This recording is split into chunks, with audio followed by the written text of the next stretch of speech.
Please welcome the great Guillermo del Toro.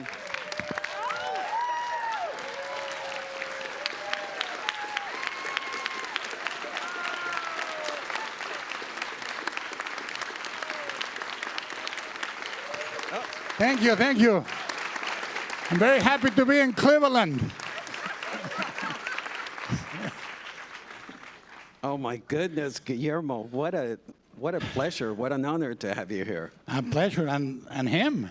Yeah, little Geppetto.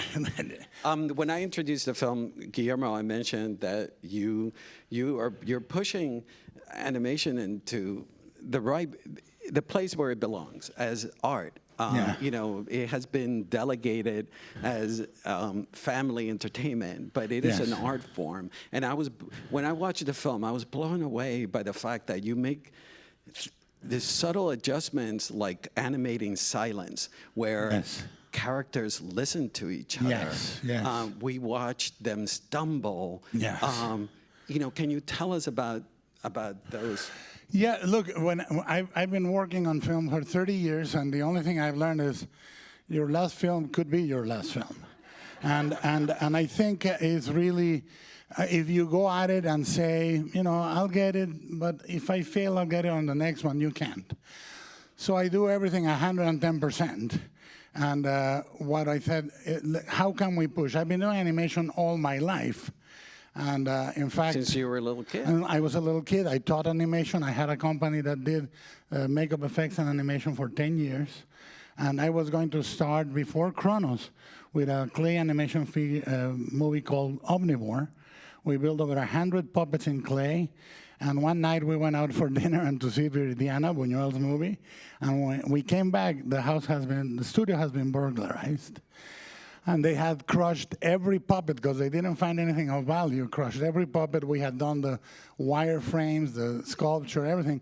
And then they pooped and peed all over the place, which I took as a signal that I should go to live action. And I said, I'm ready for Hollywood. No, but it is, I thought, what can we do? Animation is not a genre, it's a medium. When it was born alongside any adult narrative of cinema. And if you think about it, fantasy and reality are born with, you know, Lumiere and Méliès. Side to side, on equal value, and then little by little, animation made more money with kids, and that determined in North America where it was. But Europe or in Japan is perfectly legitimate to tackle an adult story or a complex story or big animation feat. And what we did is we did several things. The first one is I generated a few rules, eight rules of animation that I shared with the crew, and Mark and I spoke with the crew and said, you are, the animators, you are actors. If you notice, they are credited right after the actors. So voice actors, then animators. And we said, we will give you all the turnover. Every shot is turned over by both Mark and I. And at the end we say, but if the puppet wants to do something else, do it. Because between action and cut, they are actors, the animators. And this is the most analog form to live action that exists in animation. Number one is linear. If the puppet is going to go from here to here, it has to go from here to here, consecutively. Then when I think about production design, wardrobe design, props, cinematography, I am reminded that they are all analog to live action, but even more difficult. Because you're doing miniaturization of fabrics, the weaving. You're miniaturizing and aging all the little props, blah, blah, blah. And I always say, it's analog to live action, but it's like Ginger said of Fred. I do what he does, but backwards and in high heels. That's animation and stop motion, you know? And so that you understand those 8 rules and what they mean, I'll show you what they mean. So you move this, this, this, this, this. You take a photo. You do that 24 times, you have 1 second. You just watch 2 hours. So imagine that. We worked 1,000 days of shoot, approximately, and Melanie's here, approximately 1,000 days of shoot, and we had over 60 units shooting at the same time to conclude the movie.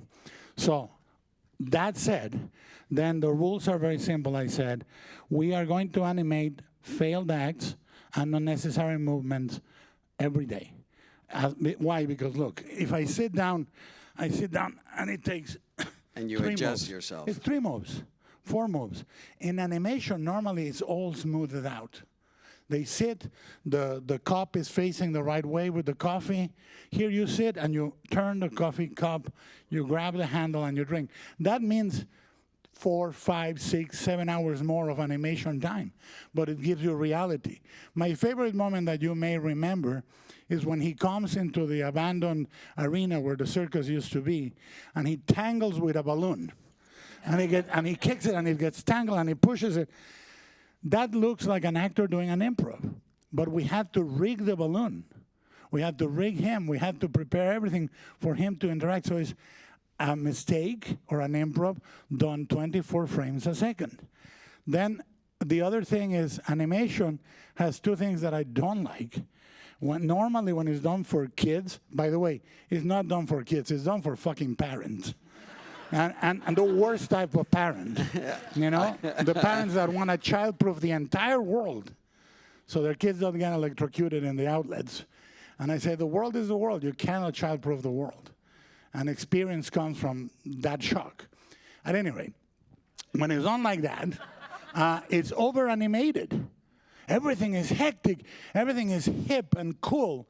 And every character you see on an animated movie looks like 50 others you saw. They all have the raised eyebrow and the sassy, hip, cool attitude. And it's been sort of classified into 100 emojis that simulate emotion. So what we said, rules. Don't look at the character talking. So if somebody's talking to somebody else, the other puppet is listening and is looking away and inputting the information. I said, let's shoot the puppet listening, not just the puppet talking. So people see a character understanding. Show me, don't move the puppet. Tell me what the puppet is feeling, what the puppet is thinking, and give it to me through animation, subtle. Let's shoot quiet moments. We don't have to stage everything like a screwball comedy with the camera swinging everywhere and characters frantically moving. And let's shoot quiet moments. A father talking to a son on a church pew. 2 kids talking from one bed to the other. Let's show reality. We were aspired to truth through those rules. You know, those were some of the, and I said, keep away from pantomime. Because pantomime is the style of acting in animation. And I'm sorry, the beautiful thing about animation is if we can bring the world, and as a medium, it can do that. If we can bring the world to you, you have a way of listening or looking at a puppet or an animated figure with more intensity than a live actor. It's not the same, not equivalent. I cannot do a John Cassavetes movie with puppets. But we can do a lot of things that are all deeper. Can I make you feel a philosophical question? Can I make you ponder your life? Can I make you long for your father, your son, your kid? We can do that. And that's what we're trying with this, and that's what we tried. You talked about every aspect of the production. Your DP Passingham, I was struck by the light, the way it travels across the scenes, which is something that I've never seen in animation. Yes, yes. Especially, I was blown away by the church sequence where the light hits the young. You know, can you tell us about that? Yeah, are you ready for a big surprise? How do you think cinematography is beautiful in stop motion? Let me explain to you what we do. We did that move, and we take 1 frame, right? Now, 1 frame is taken with the key light. Another frame is taken with the fill light. Another frame is taken with the moving firelight. And another take is done with a gobo moving to simulate passing light, all at 1 frame. So it's like 5 or 6 passes of light that the f-stop is calculated to be sandwiched into a single image per frame. That's how difficult cinematography is there. And then on the color correction, you can graduate each of those lights in intensity, contrast, color, everything. So it's incredibly scientific and incredibly artistic. And Frank has built these gobos that move one frame at a time to simulate passing clouds, firelight, et cetera, et cetera. That's how difficult it is. And he is, in my opinion, like working with Vittorio Storaro, but in stop motion. Yeah? But we had never, I don't recall seeing an animation film where we see light moving. He did it on Kubo. He invented the gobos around Kubo. Leica pushed technology 10 years into the future. One of the things they did that we went counter to, Leica printed the faces for animation. And I wanted to return to this control, which is underneath this skin. If I peeled it off, I would owe $70,000 to the studio. No, but if I peeled it off, you would see an incredibly beautiful little mechanical gear in there. He has a little hole on the top of his head that controls opening and closing the jaw. But what this does is the link between the animator and the animation object is the closest in stop motion. In 2D, they do a key pose, and then they do in-betweens. In computer animation, you have a computer and a mouse between you and the model. Here is you alone at age 8 playing with your dolls in the most amazing set. And it reminds me of a Japanese art form called Bonraku, which is a shadow puppet theater. The actor is in black, and the limbs of the puppet extrude from his own limbs or her own limbs, and the puppet in front mimics exactly the movements of the actor. So is that, imagine this, if the character is thinking and looking, I have a vector with the head, a vector with the hand, a vector with the fingers, a vector with the eyes, the mouth. You have to, as an animator, manage 10, 20 vectors in a single scene for each character. Guillermo, you mentioned the mechanical face. Yes. Pinocchio looks different. He's printed. Okay. He has to be printed because you cannot stretch wood. And if the wood moved, you would say that's rubber. For example, the mouth was one of the hardest difficult elements to design. We tried a straight mouth, it didn't work. We tried a jagged mouth, it didn't work. So we finally came up with a mouth that feels like 2 hits on a tool. So it was slightly jagged. If you think of Pinocchio, one of the decisions was thematic and another one was formal in doing it in stop motion. First of all, I wanted to do a movie about a world where everybody behaves like a puppet except the puppet. But they are all puppets. Even the people that think they're free, they're puppets in a stop motion. And is that why Mussolini, period? Yeah.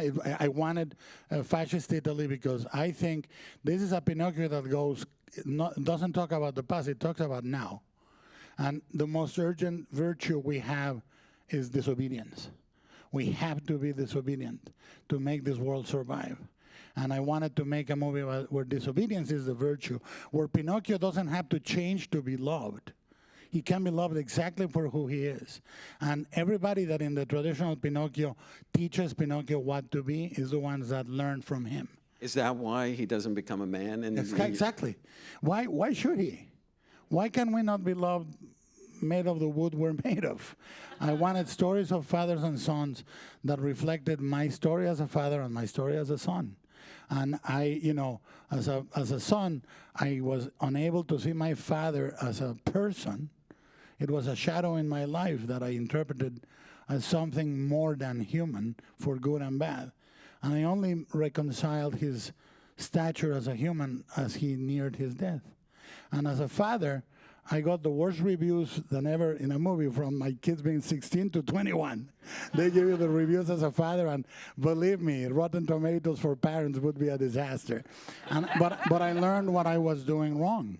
I learned and believe me, you have to, because you're repeating, it has to end with you. So I said, let's make a story made of fathers and sons, including fascism, which is a paternalistic concern. and the enthronement of a father figure that doesn't exist. Even Jesus had a difficult father. You know, he said, yeah, son, you're not gonna like your time on earth. Really, Dad? What am I gonna do? You're gonna get crucified. You know, so it was, and Pinocchio is sort of, if you go back to Collodi imbued a lot of esoteric and religious and philosophical things on Pinocchio. One of them was an analogy to Jesus, and I wanted to recuperate that. But the idea with stop motion was also, can we then make a singularity visually of Pinocchio, but make it belong to the world? If you think about Pinocchio, the movies that are done about Pinocchio fail or succeed on the design of Pinocchio. They either look completely fake in a world that is very different, or they belong to the world. When Disney was resolving the design of Pinocchio, it was Mark Davis, one of his main guys, that solved the problem. He said, let's make the face look sculpted but move like flesh, and give him a peg nose that is clearly made of wood. And that's how they resolved the face. So this Pinocchio that you saw came from a design on a book by Chris Grimley. Grimley, yeah. And you know, the nose and the spindly movement. You know, tell us about it. Well, when we started planning Pinocchio, we said he has to behave like a 6-year-old on the beginning that can't control his body or his impulses. So he goes, give me chocolate, please, please, please, please, please, please, please. That's one Pinocchio. Then, little by little, he controls his body, and at the end, he behaves like a 12-year-old.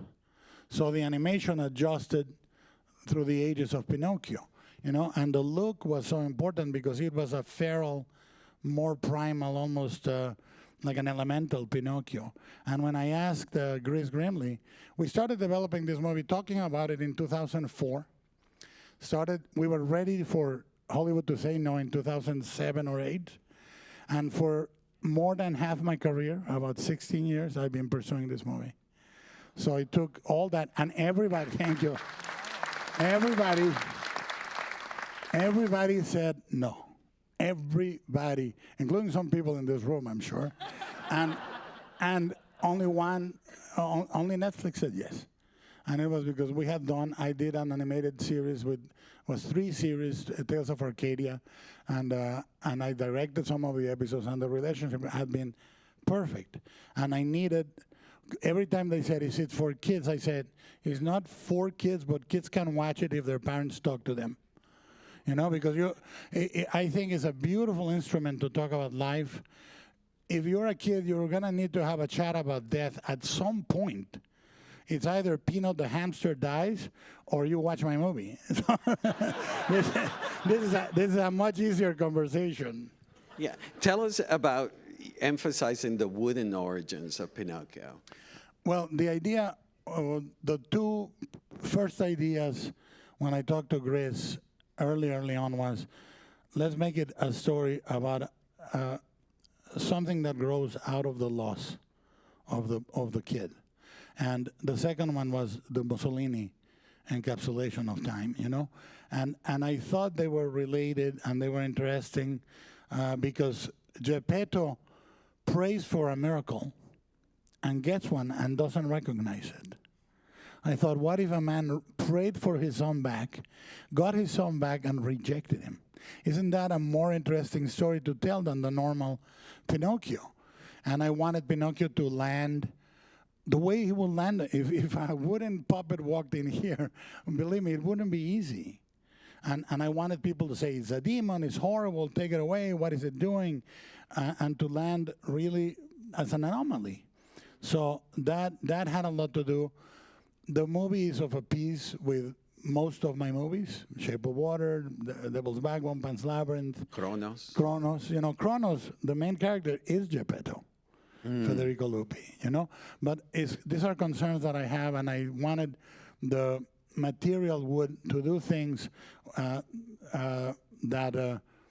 appear on Collodi, being burned, chopped, broken. He breaks the same arm than the Christ in the church. If you watch it again, he gets crucified, basically. He resurrects to save the rest of us, you know. And I think there's something beautiful and profound in being made of wood by a father. When I asked Chris Grimley, why does he look like that? He said, because Geppetto was drunk. And I thought, that's the perfect answer. And we went at it, and I think that is latent there, you know. And tell us about the genesis of the heart. The cricket is inside the. I wanted to make the cricket organic, and I thought, wouldn't it be great if he lived in the tree before the tree gets chopped, and he has home ownership. He says, hey, where are you taking my home? I thought that was also an early on idea, and I thought one of the things that Collodi does is he crushes the cricket over and over and over again in the book, and I thought, wouldn't it be great? It's about perfection as a horrible thing, and imperfection as the most beautiful thing we can embrace. As you grow older, you value imperfection. And as you're young, you value perfection. And I think we should just dispel the myth of the desirability of perfection is horrible. If you think the movie opens with the human soul, which is the pine cone, and ends with that image falling, and it said what happens, happens, and then we're gone, which is the summation of any wisdom I've gathered in 58 years. Basically, that's it. We become familiar with that, with the fragility of the time that we have when we're here. And if you think about it, Geppetto starts as an obsessed character with perfection. No, Carlo, this is not complete. It's missing a seed. Let's find a perfect one. And he loses Carlo because Carlo goes back to the church for the perfect pine cone. And he ends up saying, I love you for who you are. Mm-hmm. Complete 360. And the cricket, I'm doing a long circle. The cricket, I wanted the cricket to think he is really profound, but basically not be that smart. and he has one thing to say. No one teaches Pinocchio anything really useful, and Pinocchio teaches everybody to be who they are. And the cricket starts writing a memoir called Stridulations of My Youth, and ends up in the beach saying, life is so beautiful. Like he gains a heart, and he lives in the heart. Guillermo del Toro creation to the story is the wood sprite and death, which is not sisters, and it's not part of the story. No. Tell us about that. That's the Mexican side. On the Mexican side, there is a poet called Jaime Sabines that wrote a poem that was very, very important for us in Mexico. He said, all my life I've heard a voice whisper softly in my ear, live, live, live. It was death. And I think the wisdom of my culture and the culture I grew up in is that we have a really short time here, and we have to make the most of it. Because I really think the key to this Pinocchio is when she says, you cannot be a real boy if you don't die. And I don't think you can ponder life if you don't ponder death. This sounds, for an Anglo-Saxon culture, it may sound a little pessimistic. For a Mexican culture, it makes perfect sense. Because it is what urges you to live. I think the paradox of the way we exist is the less we desire, the richer we are. It's not the more we have, it's the less we desire, the richer we are. And in life, is if you are conscious of how little you have, you make the most of that amount of life. We are so briefly here, Roger, and we think it's even with your craft. Like when I think of animation, I go, am I gonna make the most and the forever? You're not. But it's important to move the needle a little for whoever comes after, right? Because that's all we have. We can only move the needle for those that come after. And if we don't do that, we wasted our life. Yeah. Yeah, that's beautiful.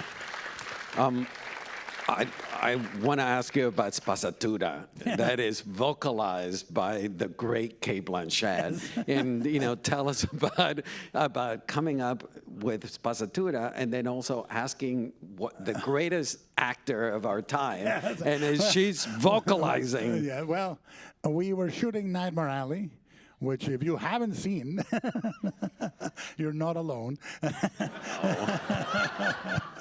No, we were shooting Nightmare Alley, the great release during the height of the pandemic. We were having such a good time shooting it. And she said, can I work with you right away? And I said, well, everything's given on Pinocchio. She says, anything. I said, well, there is a monkey. And she said, I'll do it. I'll do it. And then when she saw Spazzatura, she said, I think this monkey is my spirit animal. I want to shoot it. And she asked, normally when you do a character like that, you do a sampler. Excited monkey, angry monkey, sad monkey, and you work and then you edit. And she said, can we do it shot by shot?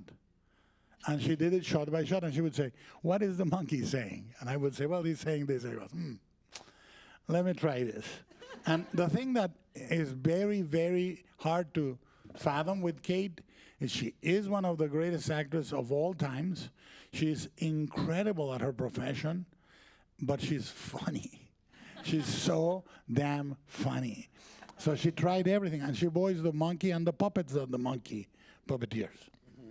Tell us about working with Guy Davis, your production designer, who you've worked with in the past. How did you guys come up? The puppet design is like puppets like we've never seen before. Yeah, we wanted, for example, him. We based very strongly on Richard Harris. Now, the late Richard Harris, he needed to look like his hands. We designed his hands to look really calloused and rough, and sort of like a Rodin sculpture, big, gnarly knuckles. If you watch in the movie, the nails his nails are all blackened from hammering them. It's really, you can see a guy that works with wood, that built all his house, that does his shoes, the spoons, the plates, blah, blah. So you design, I've said this in here before and all the rest of my life, form is story. If you see this guy, his entire story is here. He doesn't have money, he patches his clothes. These are all rubbed and old, and he carved his own shoes. If you see, the shoes are oily and shiny in certain areas and all scrapped on others. So when you design a character, you're telling a story. And Volpe, for example, has those wings that look like a fox, but he's also the devil. If a long nose is a sign of a lie, he's the character that has the longest nose. So when you're designing for character and for them to belong in the same world. So the needle needs to go from him to Volpe and Spazzatura. Those are the most extreme designs. And you graduate in the middle. Candlewick, his hair is like the flame of a candle, and you try to express, like Pinocchio, the length of his limbs makes him ungainly, like a kid, and the sort of bean shape of his body makes him stand like a kid that is tired of waiting, and in designing that, Guy and I always just work to tell the story, and then I do simple shapes with a pencil, and Guy can interpret really beautifully. And I can say populated like this. And Guy is one of the great, and Kurt, the other production designer, we work out of reference. Another thing animation does is that it creates a style that immediately looks cool, but doesn't look real, and we wanted to make it real. I said, there is not a single thing we're gonna do in this movie that doesn't come with a packet of photographs as reference of the time. Even the building with the giant M of Mussolini on the entrance, that building, that M existed in Italy. Fortunately for us, fascists have really bad taste. And they did that M at an entrance of a building in concrete. So everything is based on photographs. The brutalistic architecture of the training camp is based on brutalist architecture, everything. And we did deep dive on carnivals of the 20s and 30s for Nightmare Alley. and we had the typography, everything ready, and then we did a deep dive to the turn of the century for the carnival to have a little more history. Speaking of the carnival, I noticed that you color coded, like when we're in the village, it has a particular palette. It's like Yes. golds. And then when we get to the carnival and limbo's like there's purples And blues. and blues. Can you tell us about that color grading? Yeah, for example, when you watch it again, blue is related to Carlo and the other world. Carlo, when he starts the movie, he has a blue scarf. His book is blue. Then he dies, and the sprite that comes from the woods is blue. Then the rabbits are blue. The limbo is blue. The Sphinx is blue. The balloon Geppetto wrestles in the carnival abandoned is blue, and it's the balloon that tells him where to go. The cricket is blue, and the fish is blue, which is something I did on Pan's Labyrinth. The fish is part of the trial.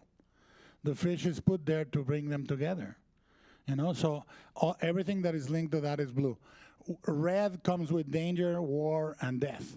The first red in the movie is when Carlo gets his shoes and when the blood of Jesus is painted with the same brush. And the same brush that is going to go and hit the feet of the fascist officer, by the way. And then red is kept away from everything that is not related to that. And it comes back with Podesta on his armband. The smoke coming out of his truck is lit by red, et cetera, et cetera. So you color that. And the village, we kept the same colors, but we changed the mural that welcomes you to the village.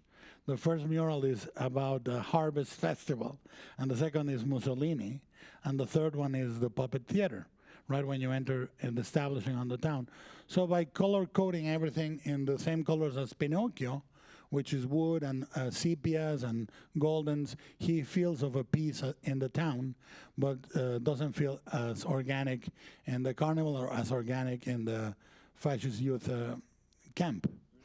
When you were talking about Geppetto, the clothes are animated in the film. Yes. And tell us about that and the difficulty of actually animating the clothes that they wear. Well, there's a structure that is going to hold the wrinkles in place. So, and when the hair or the flaps of the clothes are rigged with a little wire, so you can move them with the wind, or you can have somebody turn with a coat, and the coat is wired inside, so it can turn and flap and simulate a fall, what we call a fall in Spanish, I don't know, but a material. And everything, even if you were really close, you would see it. We hinged his heel, so when he steps, his heel flops out of the wooden shoe. So when he walks it flip-flops out of his heel. So everything has to be rigged, including clothes, to simulate that. Now this stop motion is incredibly time-consuming, and it's an art form that is therefore perpetually in the verge of extinction, sustained only by mad people that have no other function in society but to do stop motion, which includes me, fortunately, and I love it because of that. And Mark Gustafson, who worked with Will Vinton, that's how old he is. That's how long he has been. He was my hero as a kid. I wanted to animate like Mark Gustafson, and now I co-directed with him. And honestly, the best thing is I've done all the technical work. I have done armatures. I have sculpted. I paint models. Even now on Sunday, I get together with friends in LA and we paint models. You know, I heard directors in Hollywood are surrounded by models, so I got model kits of planes and monsters, and now I spend my Sundays surrounded by models. I have a mad crush on Alexandre Desplat. Yeah. He's a genius, one of the greatest composers ever. Yes. You know, tell us about working with him again in this film, and now you're working with songs with him in. Well, he, as a Frenchman, he's not afraid of melody. So I always talk about Georges Delerue, who was one of the great composers. Another great melodic guy is John Barry. Amazing. He had like 5 moves, John Barry, but they were all great. And De La Rue, who could extract emotion of a stone falling in the river. And Alexander is like that. And then you get a Mexican in there, and it gets really emotional. I said, no, more. And Alexander, I said, Alexander, if I don't cry or I'm not elated, because he has one thing that I haven't seen in many composers in the last 20 years. He makes beauty moving. We can provide the same image, and the same image we have to reach, for a movie like this to work, all of us, Mark, myself, Patrick McHale, everybody has to have a point of innocence when you approach material like this. You cannot approach material like this in a postmodern way. You have to be completely earnest, romantic, and you have to be high on your own supply, basically. And Alexander can do that. Alexander makes beauty heartbreaking, and I think animation does that. When I think of Hayao Miyazaki, he provokes that in me. And Miyazaki was, if I may do a parenthesis with Alexander, 2 principles Miyazaki said became the guiding light of this movie. He said, if we animate the ordinary, it will be extraordinary. Imagine that, how beautiful. And he said, Western animation is concerned with the character clapping. Eastern animation is interested in the space between the clapping. And that is the biggest difference in animating a movie with that sense of purpose and sort of artistic endeavor. And Alexander basically does that with music. We said, we're going to have songs on the first half, and the second half will be fascist hymns and songs. The characters will stop singing, and the fascist music will come in. And Alexander said, well, if we have songs, they cannot feel like the score ends and the song begins. He says, I'm going to use the motifs in the song as the score. So he quotes My Son, Ciao Papa, the Fascist March early on. And by the time the song comes in or goes away, you hear it again or you heard it before. So that was his wisdom. And then he said, and this is where he is a tricky, seductive bastard, he said, let's do everything with wooden instruments only. Because it's Pinocchio. And he said, fortunately for you, the French are so crazy that the French horn is classified as woods. So we will be able when a conductor conducts the French horns, they conduct it with the wooden section. So he said, we are going to be able to use brass, but don't tell anyone. When I introduced the film, I mentioned that your film is so poignant and timely because we have been living in the past few years in this world where we don't understand the difference between truth and a lie. Yes. And when I was watching your film, I was just struck with that notion. Can you talk about that? Listen, we are almost on the verge of being irretrievably lost, but I trust the human spirit. I think that what we are now is a liar can be truthful. A liar can come out and say things that sound real, that make you relate, and you go with that. And this is why what I love about this movie is Geppetto starts pondering these things that come from a fairy tale he read. Lies make your nose grow. And then finally, when they find the truth, which is, can we love each other? He says, lie, so we can get out of the fish. It's like, that's not a damaging lie. The damaging lies are the ones outside. Mussolini saying this is this and you are that. The lies we live in right now is really dangerous. I wanted to put a piece of love into the world and loss.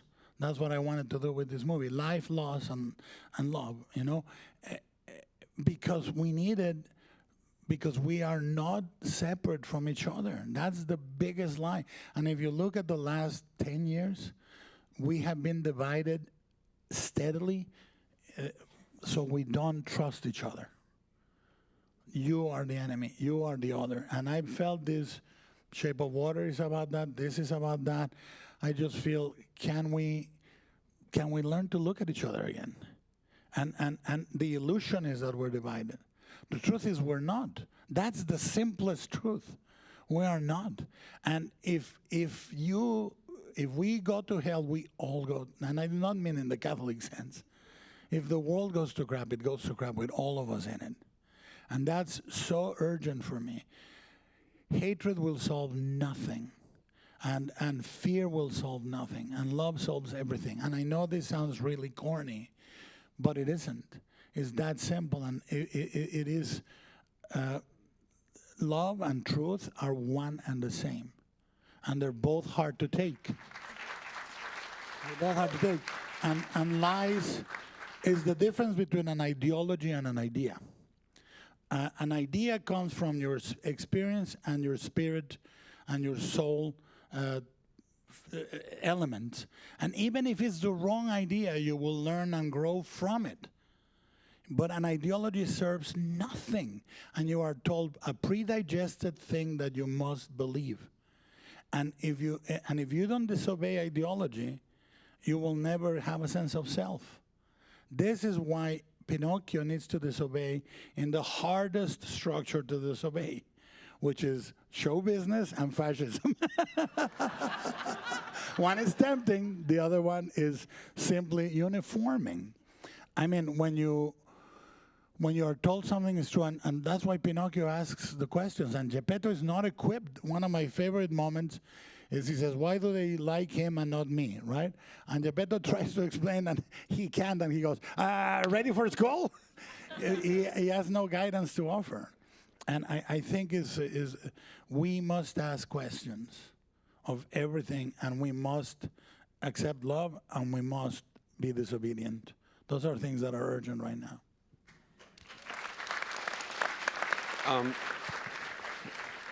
Every time you come to Santa Barbara, you introduce me to a new place. This time, what is the place that you... El Bajío, the tacos El Bajío. I highly recommend the gordita, the adobo gordita, which allow me to explain, I know this is a film festival. They marinate the pork in a delicious sauce for about 5 hours. The inner core of the gordita is tamale dough, and the exterior is corn dough. And then that gets fried. Please, do yourselves a favor. Heaven is in Santa Barbara, and it's about $6 a piece. Well, we're so happy every time you come visit us. Thank you. You're the best. Thank you. Thank you very much.